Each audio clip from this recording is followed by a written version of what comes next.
It was shame-related. It is the engine room for addiction, and it almost fucking killed me. Ren McAslan. Modern escapism keeps us alive, informed, productive, but absent from our own lives.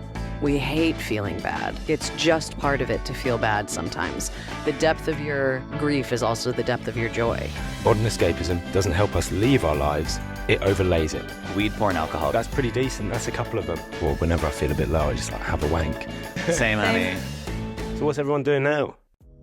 Hello, everybody, and welcome back to Into the Mud podcast. While others celebrate the wins, We celebrate the mud.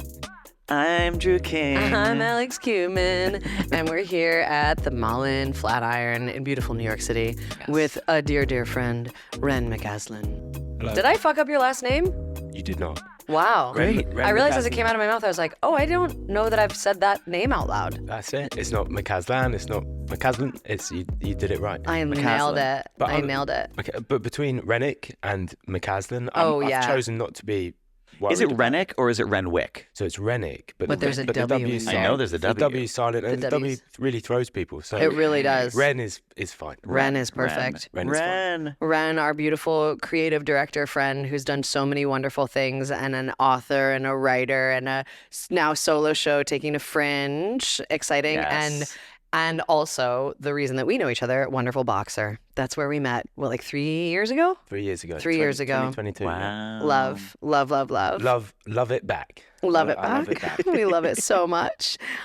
So excited to have you on today. We're going to be talking about something so interesting. And I just like you, because you're such an open book. I love that we're having this conversation, but we're talking about escapism. Escapism. We're The getting addiction muddy. to escapism. Addiction to escapism. And I promise I'll keep it light and fun. No, no, honey. we want to keep it Let's get dirty. We'll get dirty. Muddy. But to ensure that the muddiness is effective muddiness, I've got my phone out and I Gorge. will be referring to it because Excellent. I've got some things written down that Yes. copied from either. We love it. You know, we I've love used it. We all have notes. We notes. love I've got source text. notes. Okay. We love notes. All right. Yes. No, So let's talk about what addiction to escapism really is for you. Like what does that mean to you, and like when did that start? Let's start there. Okay. So if I can start with the definition. Mm-hmm. So generally speaking, escapism is the tendency to seek distraction and relief from unpleasant realities by seeking entertainment or engaging in fantasy. And there's 9 types that people Ooh. generally like. 9 types. 9 types of escapism. I was like weed, porn, alcohol. Great. Yeah. and to be honest, that's pretty decent. That's a couple of them. But Okay, I'll go okay. very Yeah, quick. I'll go very quickly. No need. Yeah. Let's spit them out. All right, so you've got chemical escapism. So we call that postponed reckoning. I say we, like me and the 3 people that live in my head. You got chemical escapism. So a couple of those things that you mentioned, Drew, fall into that. Romantic escapism. So rebounds, jumping from person to person. Sexual escapism, which sounds like the former, but it's just wanking, basically. Escapism through business or working. Ooh. People who are smarter than me call that hiding in motion, which I think is kind of cool. Intellectual escapism, big trap for all of us. Yeah. Me, you read a page of a book on Stoicism, and then you're like, Marcus Aurelius says this, and I've got a few quotes from him, so yeah, I fall We into love Marcus on this podcast. that. Marcus is so hot. Spiritual escapism, so you do that Ooh. thing that's kind of therapy coded where you're like, hey, like I'm just sitting with it, and you know, you're in pain, but you're hiding it. Yeah. A bit like a swan. Looks like you're gliding, but really the feet under the surface are going Or like I'm backwards. putting it in God's hands. Like that kind of spiritual escapism, maybe. Yeah, I wish he'd give it back. Yeah. Yeah. Or do something nice Yeah. with it. Nostalgic escapism, so dwelling in the past. So it's your current grief is disguised as longing for what was. Mm. Yikes. Media escapism, so that's probably a new one. So that's borrowed lives. Yes, doomscrolling. Whether it's doomscrolling, whether it's looking at recipes on Instagram, or how this person got a tattoo, which means like live, life, love, or whatever in Latin. Watching that through social Vive media. re, Correct. re. Or whatever that film was. Where Amore. correct. Yeah. And then geographic escapism. Is that like literally travel? moving? Literally like Says the Brit in New York. yeah.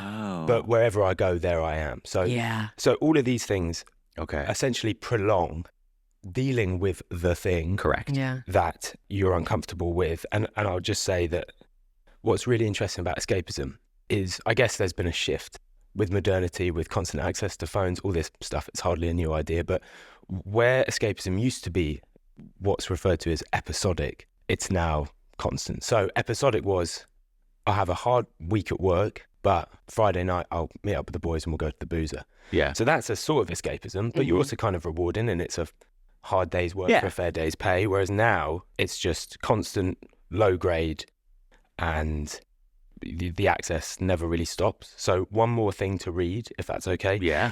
The American Journal of Psychiatry says modern escapism keeps us alive, informed, productive, but absent from our own lives. Modern escapism doesn't help us leave our lives, it overlays it. It doesn't remove you from reality, it follows you inside it. And so I think that's just, rather than me going like, well, whenever I feel a bit low, I just like have a wank. I think it's, which is true, but Same, honey. 4 deep today. But I just, good for you. it's been a good day. I just feel like there's something interesting in sort of saying it's a psychological response to often something that's physiological, and it's just delay, put off. Yeah. More or less, that's what it means to me. Yeah. Yeah.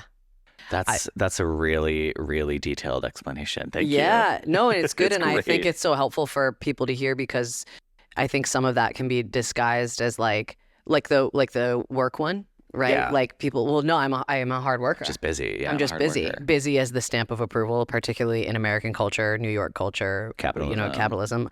But it's like, okay, but what are you avoiding through that work, or the addiction to our phones right now? And like, I was teaching this like little comedy seminar yesterday, and we were talking about how, creativity is slowly dying because none of us are bored anymore.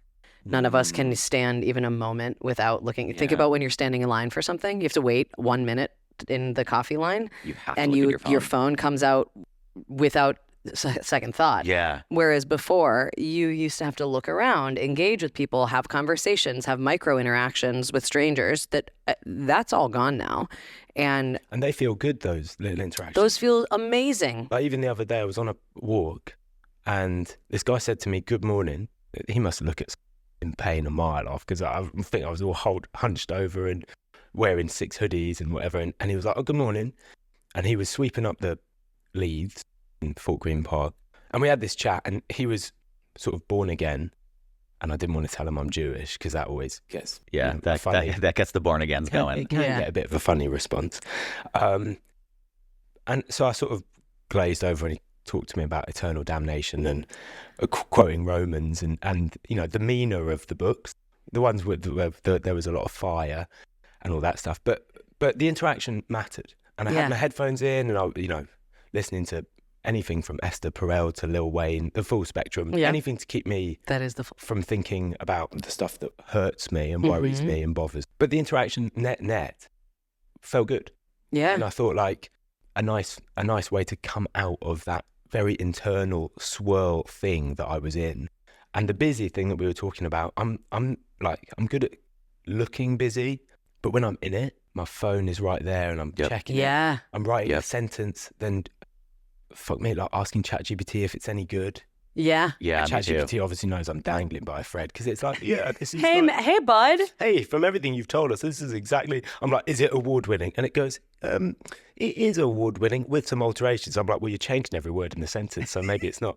But I feel like I'm at the mercy of all this stuff. Yeah. And that's kind of how I've started to think about it, is like, if I sit still.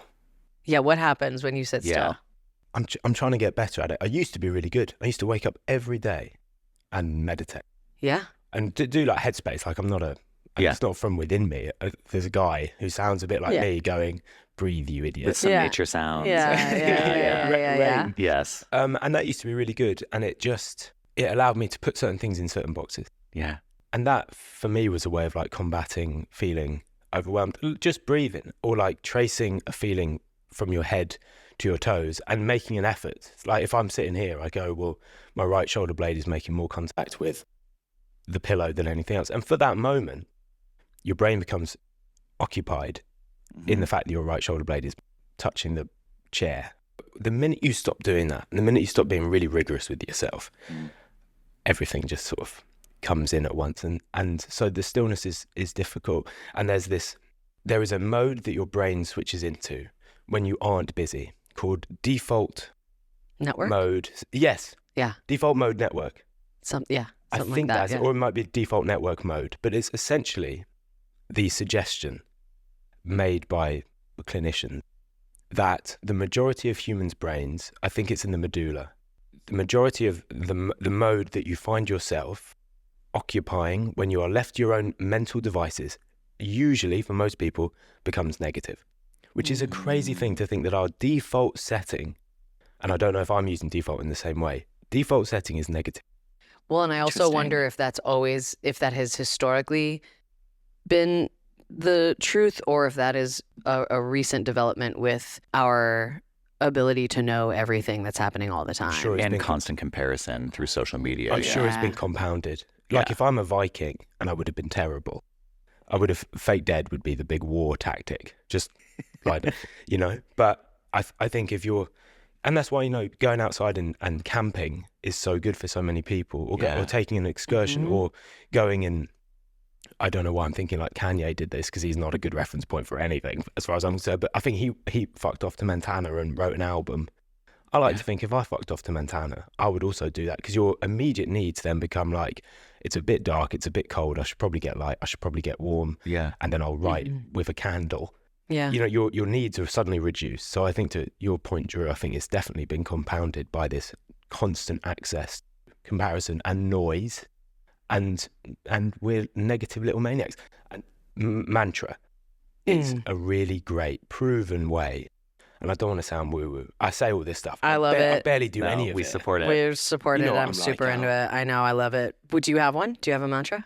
Sometimes I say to myself, whatever happens, you'll be okay. Yeah. Great. But Yeah. until I'm not, do you know what I mean? Like I've started bad days Yeah. with that mantra, and it's been sunny and Yeah. whatever, and then it's Yeah. midnight, and I'm like, Yeah. but it's a nice way to start. Were you okay in terms of escapism? Yep. What are your, like, of that list of 9? Are there any that you gravitate towards more? Any that you are really like, these are the ones I do? And when did that start for you? And was there an inciting moment or a thing that you can remember that started to set that off? I was a hyper-sexualized little child, Mm. not through, at that point, not through any sexual trauma or anything like that. I just really liked the feeling of feeling good. Mm. And I was what's known as a toddler gyrator. It's not uncommon. I've never heard of this. Have we talked about this? We haven't. Although it feels really in line with something I would talk about. Yeah. Toddler gyration. I was a toddler gyrator. Yeah. I was a toddler gyrator. I mean, at one point. I know. Sounds like a musical act, but yeah, it's just a like baby who rubs himself on the floor. And my dad used to do like a really funny impression. Well, it's sort of funny. It's like weird to tell God. the internet, but he would like rub himself on the ground and be like looking up, Like the way a that- puppy Wow. dog. Like a puppy dog. Yeah. Yeah. And so Okay. I would do it. I come from a long line of my little sister did it. I did it. And, Oh, wow. and- It's in the It's family. genetic. Oh yeah, bless her.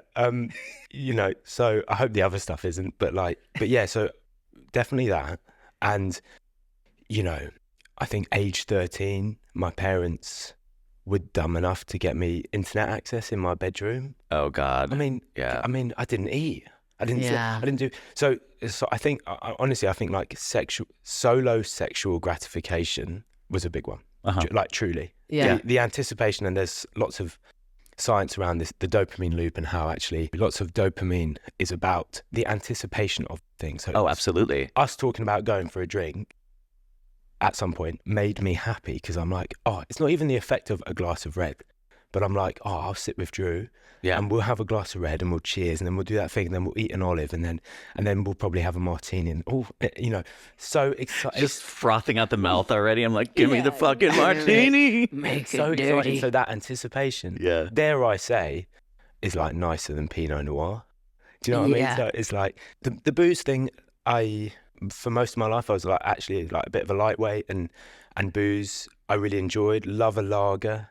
Yeah. Like, who doesn't love like a Crisp, cold crisp, cold one after a nice workout. comedy set? Yep. Or Comedy a set. hike. My favorite is when you've been hiking in like the hot summer sun and you're like, I'm dehydrated, and then you finish the hike and you get the like coldest, thing. crispest. Well, they give them out. They lager. give out beers after the marathon. Yeah. You know, like that's the thing is they'll it. just like here take and it's because whatever perfect combination of like carbs and somewhat hydration. But yeah, it's wonderful. But it's I think for most people, I mean at least Americans, I do think it's different in Europe for the most part, but America, like, and I think it's because of like the drinking age and all this, but like there's not much regulation with alcohol particularly. There's not a lot of like, I'll have one. That culture is not here. The culture here is like, I'm gonna have 7. And actually, I think there's like my mate Sam, he always talks about this, like this meme that did the rounds of like Liam or Noel Gallagher being like, who the fuck goes for one? You know what I mean? He's like, don't trust someone who goes for one drink. And it went like, it had 60 million Brits being like, I feel so seen. And it's like, and I, you know. Yeah, I know. I take that back for the UK. But but look, I mean, you know, I wasn't drinking at 12. I wasn't, you know, sneaking cans of Stella. But you were in the gyrating park. at 12. Apparently. Listen, I was too busy looking up boobs. But you know what's funny is I was looking up boobs too. 100% boobs.com. 100% boobs.com. boobs. So drinking wasn't really. But so the sexual thing was big, and then honestly, big daydreamer, big fantasist. That's why you're a writer. That is one that I didn't realize I did a lot until recently, where I'm like, wow, I used to really get lost in daydreaming all day, or like walking down the street with my headphones in and envisioning some whatever fairy tale future. And that kind of stuff is like, it's again, when it becomes like obsessive, when it becomes disruptive, or it gets in the way of you doing anything else, or it prevents you from dealing with whatever problem you have, or sorrow or grief, whatever it is. It's like we're so opposed to feeling bad. We hate feeling bad. Absolutely. And that's just part of it. Like it's just part of it to feel bad sometimes.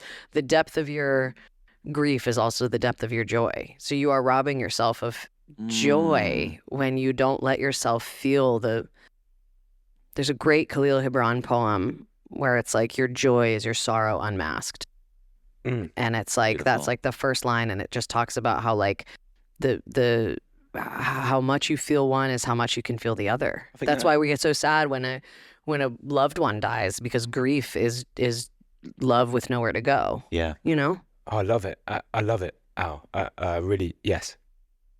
And it's almost like everything in life has a cost. I mean, and look, forgive the woo-woo talk, the therapy talk. No, you're good. No, there's That's no why we're forgiving. here. That's what we're here for. That. But I do feel like there's, you know, a reaction, an action and a reaction. And one side of one feeling might look another way.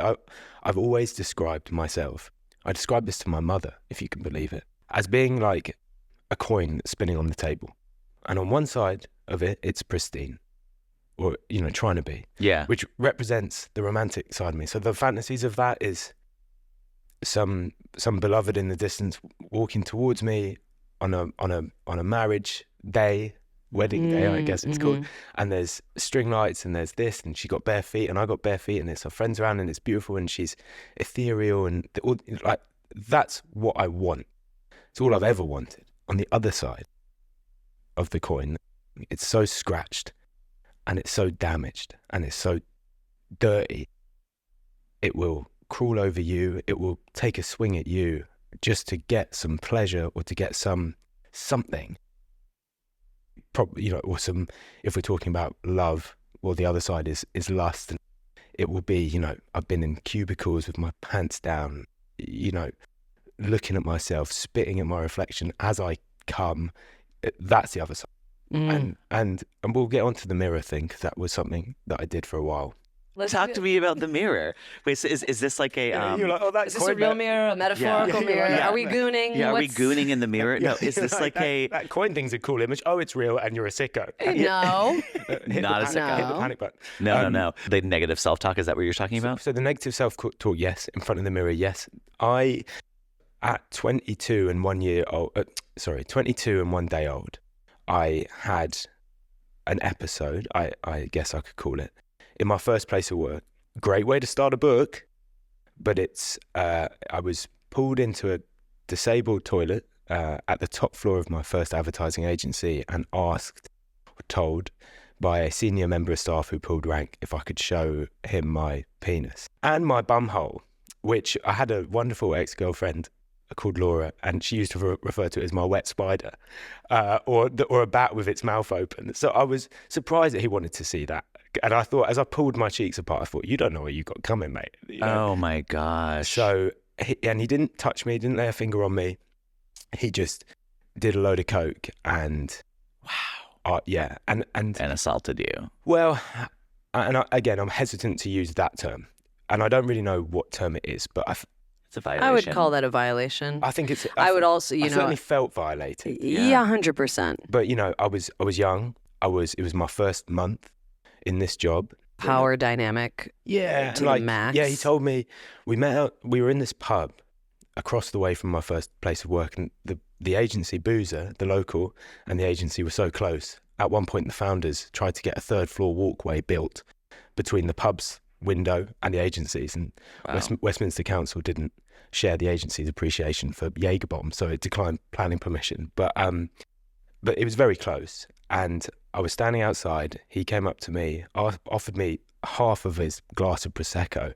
His breath stank, I remember that, and said he needed me to come back to do some late night copying for him. And I was like, first of all, it's 4:30, so even if it was late, the rules are basically the same. It's daytime copying, don't worry. I mean, that's semantics.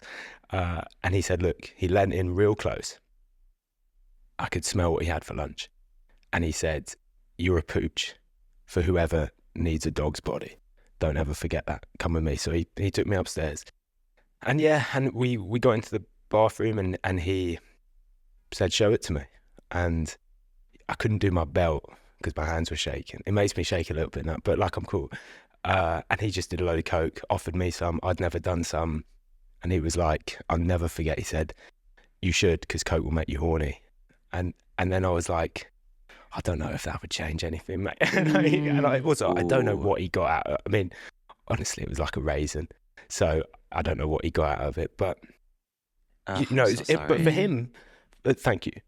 But for him, that was his escapism. And I remember thinking to myself, that's probably not the first time he's done that. Certainly not. He probably spends his life, back to our escapism, he probably spends his life reaching for whatever next high is within reach, then chucks it over his shoulder. Yeah. Meanwhile, I probably for 3 years couldn't look at a mirror without spitting at what I saw. And there's the cubicles of central London and some subway stops still probably have trails of my gob on them somewhere. But I don't.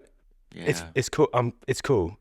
No, it sounds cool. It sounds cool. I'm cool with it. But all my bad habits were before then anyway. So the spitting. Well, yeah, but that also is like, listen, as a professional of sexual assault of all the kinds, you know my story. Really our listeners know the story, and also my background in sexual violence prevention programming and working at a rape crisis center. Stuff like that is just because it rocks your sense of safety.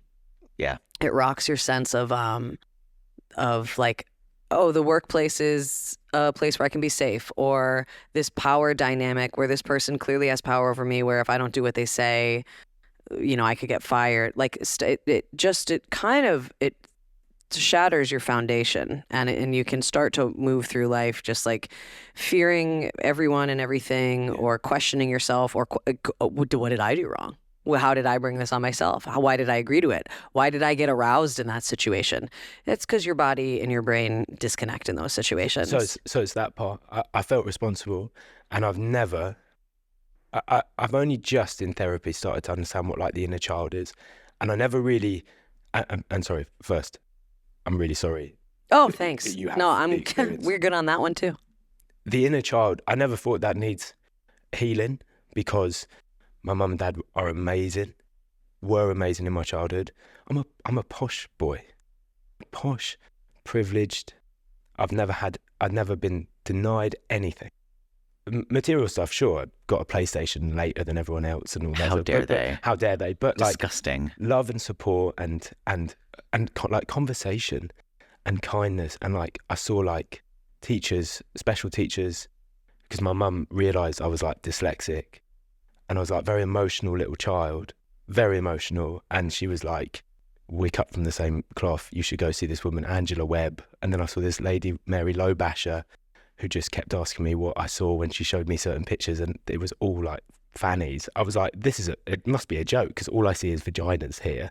But she was still a child psychologist and all this stuff, so I had access to everything in terms of support. So I never dared talk about child trauma or nothing. Like, people go through crazy stuff, and I never went through anything as a child other than a trip to India, which sort of messed me up a bit when I was 10 because I saw someone. I know the Wyclef Jean eclectic 2 sides to a book album off by heart, because when I went to India in 1999 or maybe the year 2000, we were traveling around in a bus because we had resources to have a bus take us around from Jodhpur to Udaipur to Jaipur, and the poverty and all that stuff really messed me up, and it was so hard, and I couldn't. I lay down for 3 weeks on the back of this bus and listened to this album. That was like my place to go. And then most nights I'd just like cry myself to sleep because I saw this lady, and she like knocked on the window, and I lifted my head up, and she had like no legs, and she was on a skateboard or whatever it was. And I was just like, that's mad that I can be here in the back of a bus, and as a little child. And my parents have since said to me, my dad has said, like, we should have probably prepared you a little bit better for that. Yeah. And it fucked me up. And to bring it to escapism, for me, that music became the safe place during that trip. I know it sounds so stupid because we were staying in 5-star hotels and all that stuff, but like, it was like out there or in here. Yeah. And in here was safe, and out there was something I couldn't even fathom. Mm-hmm.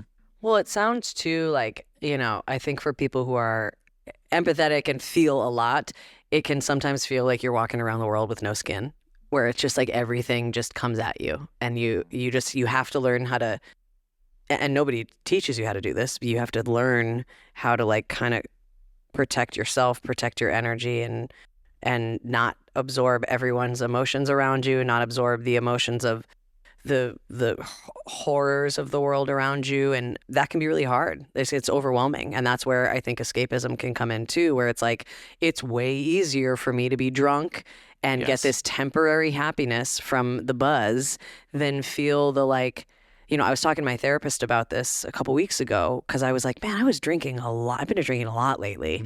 And she was like, well, what do you get from it? And I was like, well, I'm really happy. I'm really loose. I'm conversational. I've got energy. I'm just excited. And she was like, okay, so that's a lot of really great things.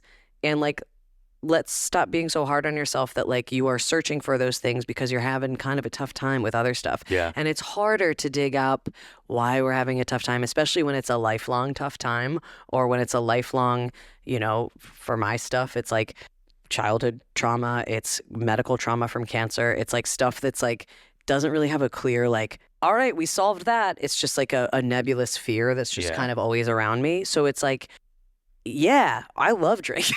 I love it. Yeah. It's fun. And it was starting to get in the way a little. So I'm like, all right, let's take a pause. So we're doing a little dry January. But I mean, I feel the exact same way. I think for me, it's when my anxiety peaks or anything, I'm like, get away from the anxiety, get away, get a cocktail, take a weed gummy, go have a wank, like, or watch TV or doom scroll. Like the way I just instinctively pick up my phone to like get away from whatever this is. But I want to talk about like, I don't know, I guess I've also noticed that like, my drinking has increased the past like 2 years. That's also because I've been in the midst of like a big life career transition and really trying to figure my stuff out. So it is kind of scary. Sometimes the escapism increases and then it starts to one up and then one up and then one up. And then suddenly you're needing more in order to, I guess, get to that stage of escapism is what I've experienced. I'm curious for you. I know this is like a vulnerable moment if you're willing to speak about it, but I know you've spoken about your past with heroin, and that feels like the ultimate one-up of escapism. Is that something that just came to you accidentally, or were you in the midst of like kind of like a partying escapism path, and then that kind of was what got you there? Like what was your journey there? It wasn't, mate, to be honest. It was shame related. Totally. Okay. So I never injected anything. I always smoked it. I found it My godmother died in the summer of 2010. Or maybe it was 2009. That shows how insincere I am if I can't even fucking remember. But she was amazing. I got 3 tattoos that are dedicated to her. One was my first tattoo, which was just a ribbon for a sarcoma, soft tissue sarcoma, which she had. My mum told me in April, I came home from uni, and she said, got cancer. I mean, she told me the minute I got in the door, it's okay, thank you, bless her. She told me the minute I got in the door, and that was the right thing to do. And it was wrong to give me any impression that she might survive. She was a big lady, so this cancer was hiding in her soft tissue behind other stuff. I was told in April she was dead by July. And she was very good to me my whole life. She was great, and my parents are great, and I tell my mum more than I should, and my dad probably knows more than he should. Neither of them know about that, and that's okay. Neither of them know about the smoking. Kat was so good to me that when she lived her last couple of months, she was in our house in London during the summer. I guess she was going in and out of a local hospital.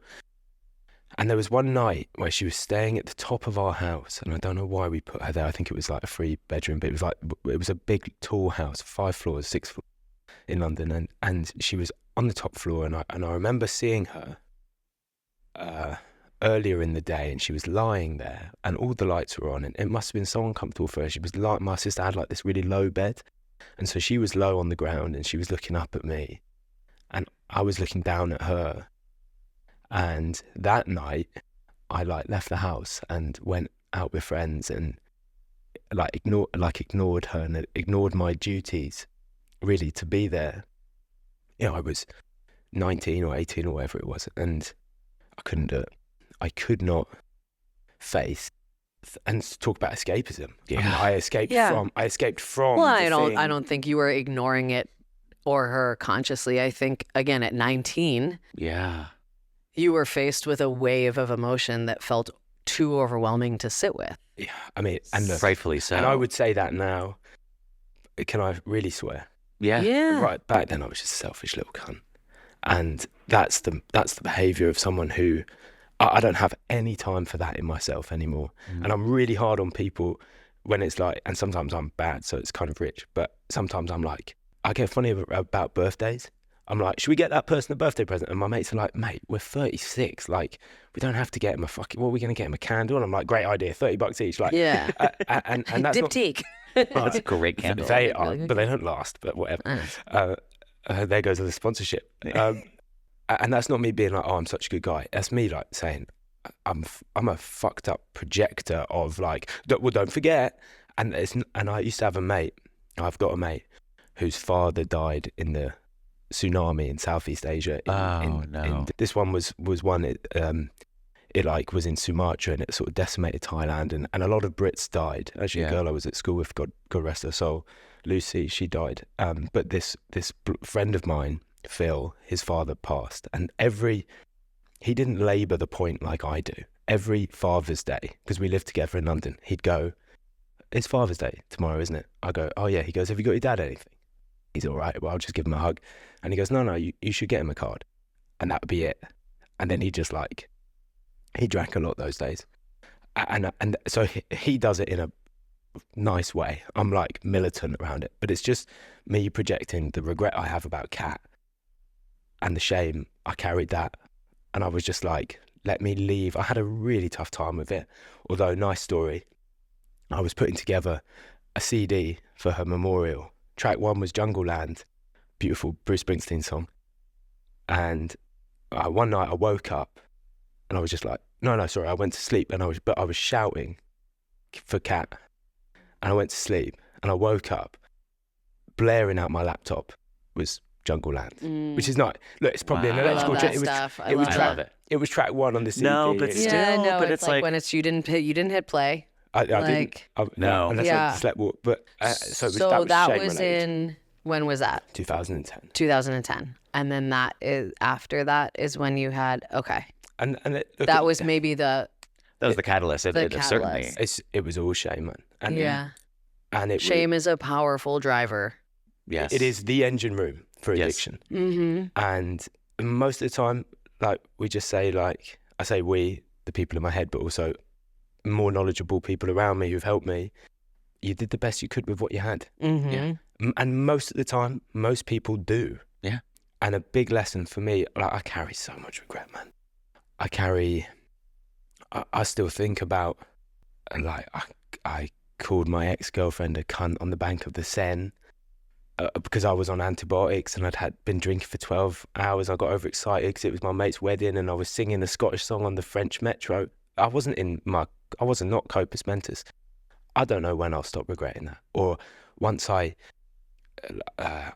said stuff and done stuff and it never leaves me. And What do this you didn't think leave me. that does? What do you think holding on to regrets does for you? Stops me from getting carried away. Any success, any night, like I can't have nice things or be given nice things. So that's sort of destructive and not aspirational. I'd like to move away from that. And Mhm. and like I really love myself these days because I have to. Mm-hmm. I'm all I've got. Yeah. Sort of. And then I've got like really nice friends and really nice family. But I course, of do sort of course. think like when it all comes down, I've got to be able to look in the mirror, not spit and go, you're okay. Mhm. But I think actually holding on to those things sometimes, I think it makes me a better friend. I think my insecurities that come from that, like if there's a bit of my brain, it's not as loud as it was, but if it's a bit of my brain that goes, you're a twat, and you know you left cat litter that and you never got to say sorry or thanks for the curries. And she took me to see like Flintstones, the movie, when I was like, do you know how bad that film is with Dan Goodman? Mm. It's terrible. She took me to see Hercules Animation, which for fair play, that was as much for Great her as it movie. was for me. Zero to Great Hero. movie. Zero to Hero. Zero to Hero. I think it keeps me honest. Can I say something? Yes, you can. This is, it's an interesting perspective. This is something I dealt with my stepfather when he passed away and when my mom passed away. We spent a lot of time in the hospital with my mom when she was sick and then inevitably passed away. I was not around my stepfather at all. And I carried a lot of guilt about not being near my stepfather. But I remember there was something that one of the hospice nurses said to me, or said to like us in general, me and my siblings, was a lot of nurses and a lot of hospice nurses believe that subconsciously the person is still there. And some people wait for people to all be by their bedside so that they can pass. And then there are some people who wait till everyone's out of the room because they don't want their people to be there and have to, go through that pain and sadness of seeing them, go away. So there is, I understand, of course, there's a lot of heartbreak and shame and guilt there. I feel this, I feel the same about so many parts of that I'm really as sorry. well. But I do think that there is, I don't know, maybe give yourself a little bit of comfort in knowing that, yeah, maybe you went off and you hung out with your friends, but maybe she was like, okay, now this is like a good moment. I can do this now. Yeah. No, well, look, thanks for saying In the that. privacy of solitude. Mm-hmm. Like, Thank you for saying that. I think, and I'm sorry for what you went through. I'm trying to get better at letting the biggest feeling in a set of feelings compound all the other ones, and I'm a writer, sort of. So I'm used to telling stories a lot about myself and other people, and I'm trying to like clip the sentences because as is probably clear, I can go on a bit. So I'm trying to be better with cutting down the words.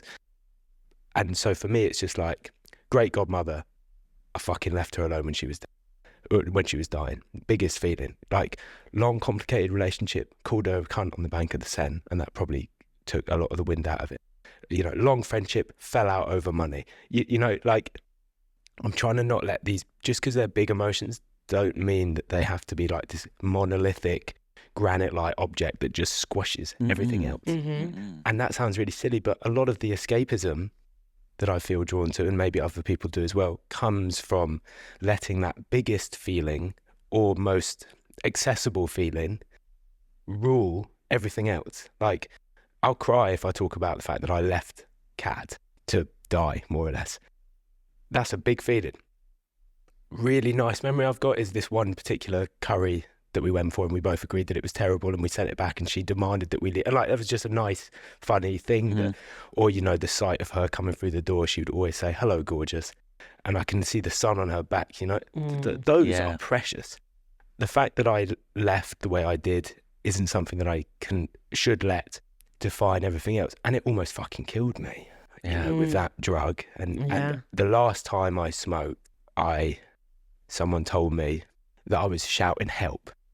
You can't really shout because you're all mogged out. But so I think I was looking sort of to be pulled out of that in the same way that I wasn't able to help her. You know? So it's kind of cylindrical. It's like a pinball. And time has helped. Yeah. As it does lots of shame and grief will fuck you up. Yeah, they really, really will. And me and my mum have talked a little bit about this in the past, in that, like, sometimes it can become a bit woe is me. So like this thing of, I was saying to Alex before we started recording, there's this great paper called A Criminal in Search of an Offence, and it's something that Alain de Botton quote. A criminal in search of a defence is essentially the lingering feeling that you've done something bad or that you're guilty. And my whole life, I felt that. I felt guilt. I felt bad. I can't receive gifts very well. I feel like, because I've been so lucky, and anything that I'll still book a flight late. You know, I don't have a Delta card that helps me get, I'm a group 9, 59H, next to the toilet, getting my knee bagged.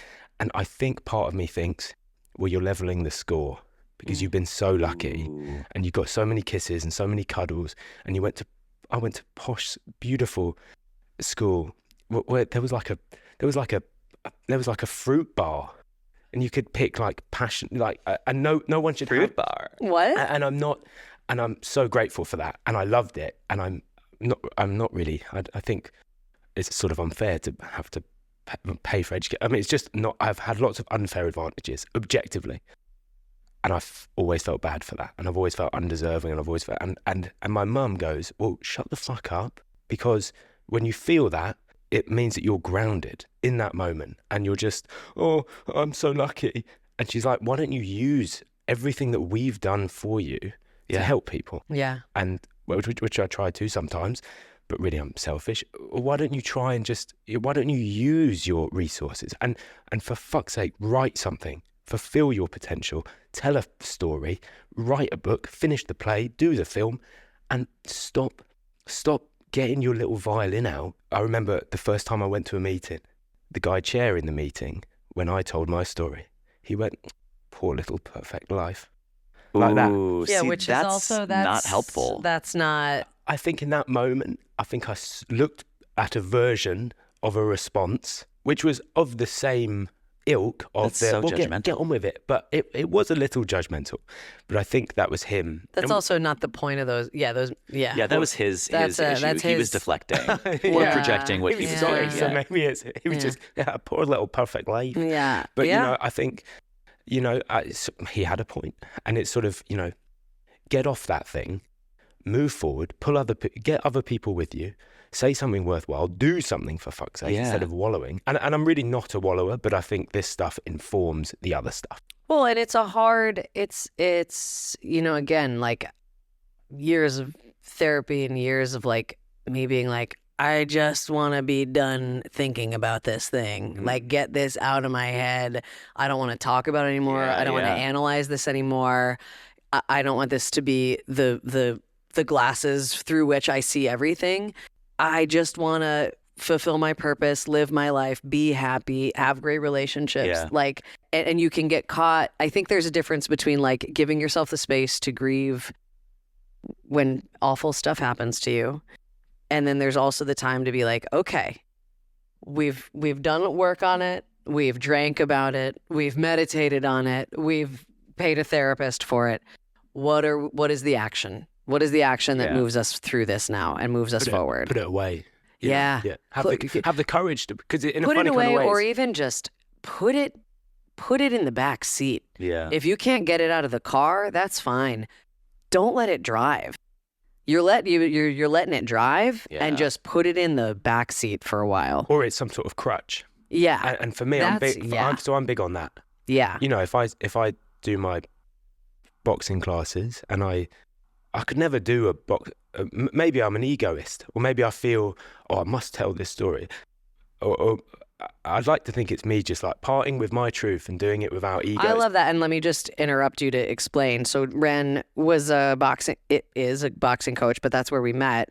And he would end all of his classes with like, this is my story. I had an issue with drugs, and boxing is the thing that saved me. And like, which is a dime a dozen in boxing stories. But every it's gym has an important. idiot in the corner. It's important, and it's a particularly for something that's like as physically rigorous as that, and is a hard thing to show up to. Yeah. Like, it was sort of a like, thank you for coming, thank you for showing up, and thank you for committing to this really difficult thing for an hour. This is why it helped me and saved me, and I hope that if you're going through a tough time yourself, I remember I was going through my breakup of like 8 years, and I just was like, that was when we met. We went to Washington Square Park, and I needed a physical outlet for the stuff that was going through my brain and body. My God, you got good. Thank you. Do you guys think that boxing or physical activity is a version of escapism? Because sometimes when even though there are benefits to it, when I'm like stressed or anxious or I'm feeling rejected or like, oh my God, especially if I'm feeling rejected by like a guy, I'm like, oh man, I have to go to the gym and look hot. Like workouts sometimes, not always, but sometimes for me are my way of like running away from the feeling that is making me hate myself in that moment. I think when it becomes unhealthy, it can be escapism, but like when you're like not eating and like working out all the time, or you're physically putting yourself in danger by like... And boxing is dangerous for that.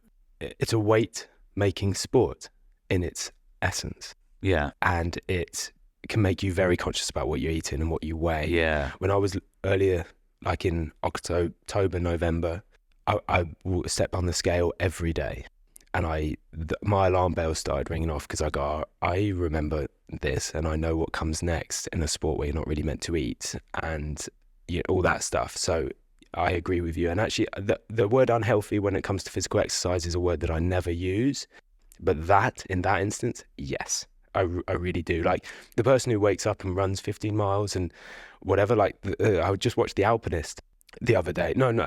Free solo. And the guys love free solo. That fucking maniac, Alex. What's his name? Is going up? Alex Honnold. Correct. What's his second name? Alex Honnold. Honnold. Yeah. And he does this thing, and it's an amazing thing, and it's a dangerous feat up the most sheer face on the planet, whatever. And he finds the thing because he's memorized that left leg into right thing and pull up. And so he does the thing, and the documentary ends with him going, "So what's everyone doing now?" Yeah. And the voiceover of one of his mates is like, "Most people would take a day off." And he went down to his van and hung off these things that he'd had for his finger strength. So he went from that thing to just doing that. And some people for that, they just are clocked in and they just do it. And that's, I think with boxing, to answer your question as well, Drew, and I'm with you, Al, I think there's a fine line with boxing because it's also dangerous. Like I had a bleed on my brain and now I'm dizzy all the time and I've got my phone because I forget stuff and whatever.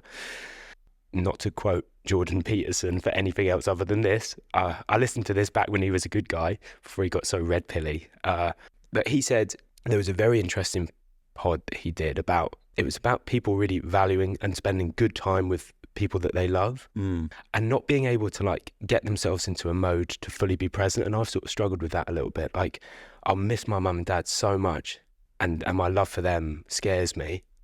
I don't really know what I'll do when they're gone. And that's probably a part of a void that I'm trying to like fill. That's why I put so much pressure on my lovers, because I'm like, you fill this hole that I know will happen when they go. It's the only time I worry for my safety. Maybe we'll get onto that. But I was like, how do I listened to this pod and it was like tips on how to make the most out of that time. Because you can be elsewhere, or I can be checking my phone, or I can be writing something, and I could be, and Jordan Peterson's advice was just shrink your time frame down. So rather than thinking like, oh, well, I've got to make the most of the next 5 years. Instead, it's we're going to have dinner, and I'm going to make sure that during dinner, I'm as present as I can be. And I think that escapism thing's kind of interesting because that's a version, I guess, of cognitive behavioral therapy. You're just really grounding yourself right down in that moment of you going, right, we got the starter, we got a main, and we got dessert, and I'm going to show up and I'm going to be the best I can be. And actually, for me, sometimes that's a real key. I'm like, I'm out with my friends tonight. I'm not going to check my phone. I'm not going to wonder if so-and-so's texting me back, or I'm not going to think about texting that person, or I'm not going to ask ChatGPT if this is a good message to send to an avoidant. I'm just going to be there. And I generally tend to get better results. And with boxing, you got 3 minutes where someone's trying to punch you in the face. You better not be thinking about anything else. Unless you want to end up like me and get punched a lot. You know, or you've got 10 rounds on the bag, or you've got a class and it'll end in an hour, and you go, right, well, first comes the warm-up, then comes the meet. I know that's going to get quite gnarly. Then we do abs, and I know that by the time we do abs, we're almost out of there. Yeah. You know, so you just break it down for yourself. And I think boxing is great for that, because you've got your rounds. 3 minutes, have a little drink of water, do a, you know, boom, boom, boom, boom, boom. So you can, it's kind of got that natural compartmentalization built in. Well, I think I'll probably get flack for saying this, but I feel like for gay men and the gay community, working out is a version of escapism. There's so much attached to, I guess I'm solely speaking for like cisgendered gay men, but there's so much shame attached to being feminine or being sensitive when you're a child, that therefore a lot of gay men, when they grow up, go to the gym to like get super jacked and super muscular and really masculine to like combat that version of their childhood self that was ridiculed, that was othered, that was like pushed away. Wow. And so, yes, of course, there are many, many, many gay men who are going to the gym in a healthy fashion. But it's so, I mean, it's like, you've seen it. It's like you go to Fire Island and you're just like, holy fuck, look at these bodies. Like bodies. Yeah. And you're like, okay, like, are we all going to therapy? Is like, what's going on here? I'm like, never going to Animal again. Oh, 'cause I've never been. I went in September, so it was chilly enough. Animals, like, it's like a big dance party, right? Yeah, it's amazing. Yeah, it's amazing. Yeah. Where My clothes smell of like that smoke juice for I was ages. like poppers. Oh yeah. no. Like like the fog machine. I've got to say, love have to tell you poppers, man. Love story. poppers so much. But I went there, and it was September. It was cold enough that people would have their clothes on. The bodies were just incredible. And so, Drew, it's funny that you say it's escapism, because also, is there not, to say what you were saying as well, like a lingering within the community, is there not also immense pressure that's lingering over the top of that deadlift set?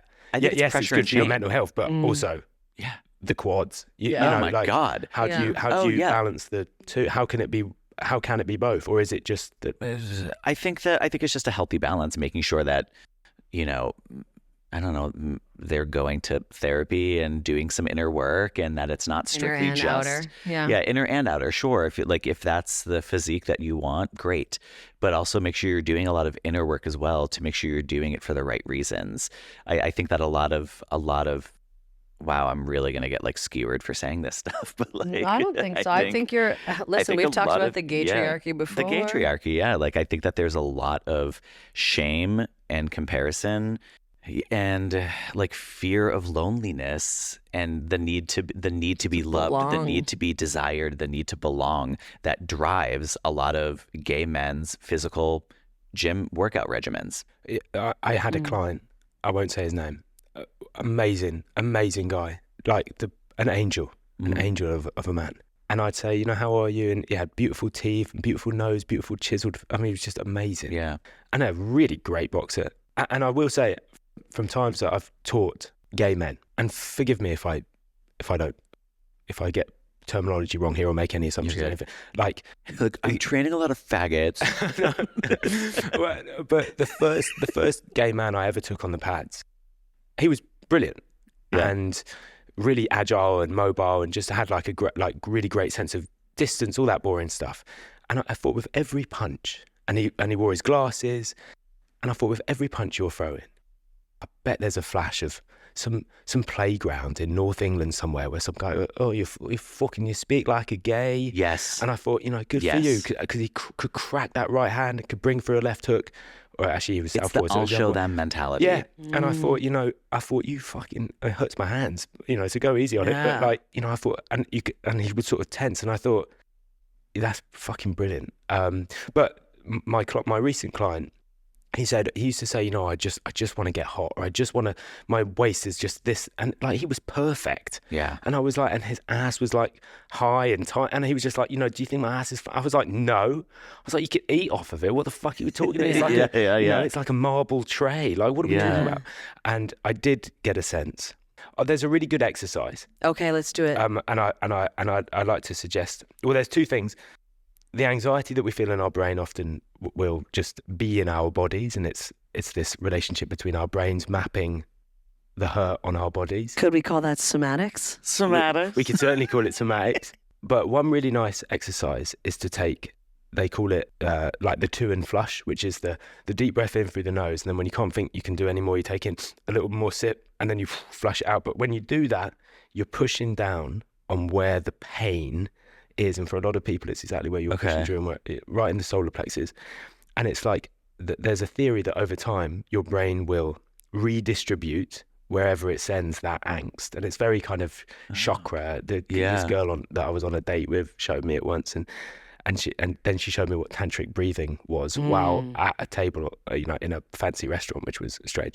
So it's all about taking in this deep breath, and while you're doing that, you're pushing down on this particular spot on your body. That's one exercise. And sorry, the other one is, it's called the window of tolerance. This is really interesting, and I think I've said nothing of value other than this. It's a clinically proven method to be able to broaden one's ability to not get what we refer to as being overwhelmed. Every day, with a pencil and a rubber, you draw a square, then you cut that square in quarters, so it's like a window, like an old-fashioned window with a window pane. And you put all the things within the window that you can tolerate that day. Mum getting older, dog is dying, work is bullshit, my lover is an ex. And then the stuff outside the window is the stuff that day you just can't quite deal with. Sister is whatever, brother is whatever.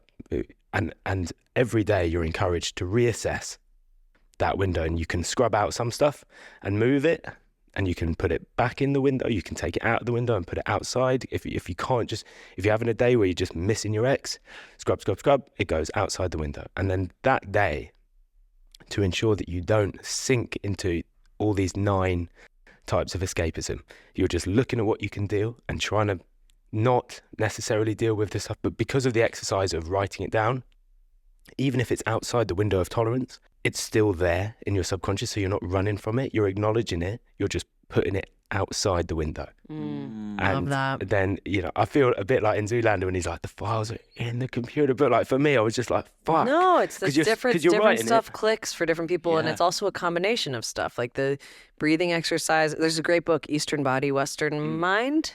Western Body, Eastern Mind, one of them.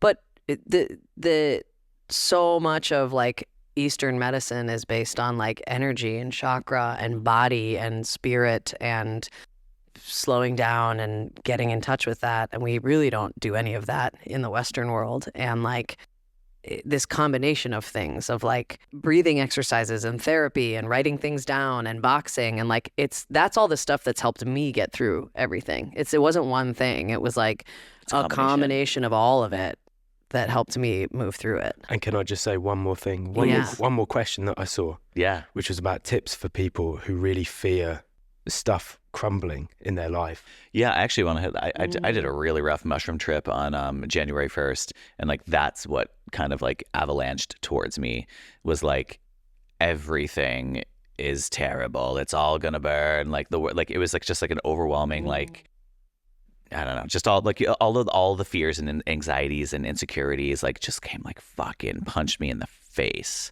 So there's like a lot of residual anxiety from that trip on January 1st that I'm still feeling today. Oh wow. I mean, not that harsh, but it's there. Well, I'm sorry it went that way. So talk to me. So like what do you recommend for? There's a really nice Stoic quote. So I'm breaking my own rules here, but there's this amazing quote by Epictetus, which I used to think was Epictetus, but perhaps he did have boobies. Epictetus says, "Hold, unhappy man, be not swept away with your intentions. The prize is a universe, freedom, serenity, peace." And it's basically saying, don't fucking blow it up. It will probably be okay. And there's another one, I can't believe I'm saying these two side by side, but Rumi says, there is treasure in the rubble or whatever the ancient word for rubble is. And I feel like I got this terrible tattoo on my arm, which is a heart, but it's way more like it's way more bodily than I wanted it to be like nice and dainty, and it actually has like pipes and tubes and whatever, and it's got the gold within it, and it's saying, and it's from this Japanese art form that everyone knows, kintsugi, which is this bowl which is smashed and then put back together with gold. And I would say, like, embrace it all. Try and understand that pushing it away or pushing away the fear and whatever, like, that just comes back. Like, the thing that you are running from comes back, and it's fucking angry. Yeah. Because it's like, how dare you didn't deal with me? Yeah. I'm rearing my head again. I think, like, that's sort of personal, and I think sociologically, there has always been a tougher time than now. Even though crazy stuff is happening, but there's been a time where everyone was dead at 30, where everyone was poor, where no one had any rights, where there was no access. And I feel like Harvey Milk says, the sound of hope somewhere is louder than the silence. So it's just like saying, and it's a bit like saying, inequality somewhere is inequality everywhere, but it's the crack of light in the dark. Leonard Cohen, there's a crack in everything. That's how the light gets in. But without the dark around it, you can't even see that to begin with. So there has to be one. Into the mud. That's why we named it Into the Mud. Into the mud, no mud, no lotus. It's like amor fati, the love of fate, which is like you have to love, and it's kind of what we talked about at the beginning. What's that word? Sorry, amor fati, F-A-T-I, and it's the love of fate. So loving everything that happened to you, the good, the bad, the ugly, because it all allows the other to coexist. It's like if you have not known heartbreak, don't know the depths of love. If you have not known, the terrible time. When I think about like how I frequently, when I'm having like my dips, I'm like, hey, do you remember when you were waiting for your third cancer diagnosis? Yeah. Why don't you enjoy the sunlight today? Yeah.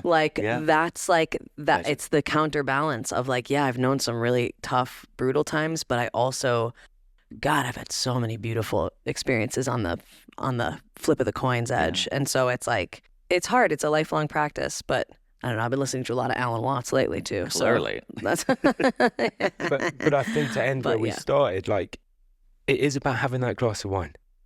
I found like, because that thing of being like, well, tonight I'm bored and I haven't got any plans, or I haven't got a date, and I don't want to be left with myself, so I'll call my mate and fuck, he can't go for a beer. What about the other? And then it's like, and then I become the guy who hasn't got anyone to go for a beer with, and then that's doubly compounded. Yeah. But that's unfortunate, and that's not really the point that I'm making. I'm just talking about tonight, but go for the beer.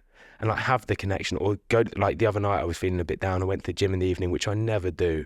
There was like 4 people there who I hadn't seen in a while, chatted to them and whatever. And I suddenly felt this rush of connection. And then you're realizing like, holy fuck, everyone is going through that thing. And that Carl Sagan, I reread that. And my old landlady's sister died, and I read her this Pale Blue Dot, and this thing of like, everyone you know, everyone who's ever been a nice guy or a complete dickhead has lived, died, breathed, made love, done a poo, all of it there. I mean, he said it nicer than that, but it's like a great perspective giver. So, and I do think with this head down, quite literally, into our phones, into our lives, into our misery, into our pain, into our joy, like, let's get it up a little bit. And, that's what I try my bloody hardest, but I don't always succeed. Make eye contact with a stranger tomorrow. Even if he's a born again sweeping up leaves, even if he's even if he hates Jews, especially if he hates the Jews. Oh my God! Well, this was beautiful, and thank you for being. This was beyond all right. I'm so sweaty. You're crushing it. You're wearing 7 sweaters. I'm worried about what will happen when I uncross. It will just. You're crushing it. This was beautiful. Thank you for your candid responses. This was amazing. I love it. This was such a joy. I haven't had therapy this week. Can you tell? No, we love you so much, you guys. And if you guys are in, he's going to be in Fringe Fest come this summer, August this summer. So if you're over across the pond, check him out. It's called Women Seeking Cuddles. Women Seeking Cuddles. Ever heard of it? And anything else you want to plug? Oh, it's all work in progress. All work in progress. It's all going through the spell checker. We love, and we'll tag him and everything. But Ren McAslan, everybody, thank you so much for listening and watching. Thank you. Like, follow, subscribe. Bye.